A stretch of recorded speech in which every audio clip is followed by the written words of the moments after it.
এটা কি বানিয়েছিস পাপা তুই? মূর্তি বানানো আটা দিয়ে জগন্নাথ, বলরাম আর সুভদ্রা বানিয়েছি।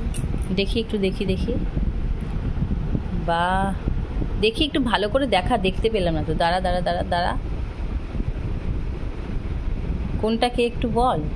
এটা বলরাম, সুভদ্রা, জগন্নাথ। আর এগুলি এঁকেছিস কি করে? দেখা একটু দেখা। চামচ দিয়ে শেপগুলো করেছি আর তারপর কালার করে দিয়েছি। এই কোথা থেকে শিখেছিস এটা বানানো তুই?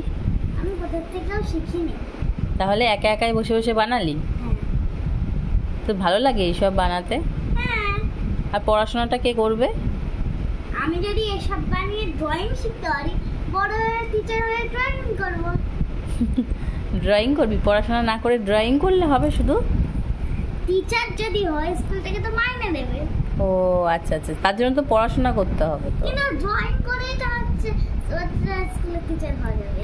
দেখি একটু দেখা, দেখি আইডিয়া। স্কুলে যে প্রজেক্ট আসবে সেগুলো আমি করব, তাতে মাইনে দেবে। তুই তো সুন্দর বানিয়েছিস রে এটা। অত সুন্দর হয়নি। না, অত সুন্দরও হয়নি, কিন্তু খারাপ হয়নি, সুন্দরই হয়েছে। খারাপই লাগছে। না, ভালোই হয়েছে।